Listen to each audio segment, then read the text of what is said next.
இதுக்கெல்லாம் உனக்கு ஏது காசு? உங்க அம்மா கிட்ட இருந்து வாங்கிட்டு வந்தியா? உன்கிட்ட இன்னும் காசு இருந்தா எனக்கும் ஒரு பானிபூரி வாங்கி கொடு. குக்கு, எந்த அம்மாவும் செலவு பண்ண காசு கொடுன்னு கேட்டா கொடுக்க மாட்டாங்க. நான் எங்க அம்மா வீட்டுல இல்லாதப்ப அலமாரியில இருந்து திருடி எடுத்துக்கிட்டு வந்துட்டேன். நீயும் இந்த மாதிரி செலவு பண்ண ஆசைப்பட்டன்னா உங்க அம்மா வச்சிருக்க பணத்தை நைஸா திருடி எடுத்துக்கிட்டு வந்து செலவு பண்ணு. ஜக்கு, திருடுறது கெட்ட பழக்கம். குக்கு, யார் வீட்லயோ போய் திருடுனாதான் தப்பு. நம்ம வீட்டுல நாமளே திருடுறது தப்பில்ல. இந்த சமயத்துல தன்னோட வீட்டுக்கு திரும்பி வந்த பொறிக்காக அலமாரிய திறந்து பார்த்துச்சு. அந்த அவமரியில பணம் இல்லாத பார்த்துட்டு அதிர்ச்சி ஆயிடுச்சு. என்ன இது?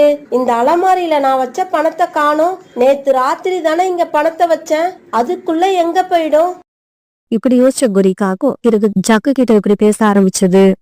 ஜக்கு, அலமாரியில இருந்த பணத்தை காணோம். அந்த பணத்தை நீ பாத்தியா? இல்லம்மா, நான் பார்க்கல. நீயும் பார்க்கலன்னா அலமாரியில வச்ச பணம்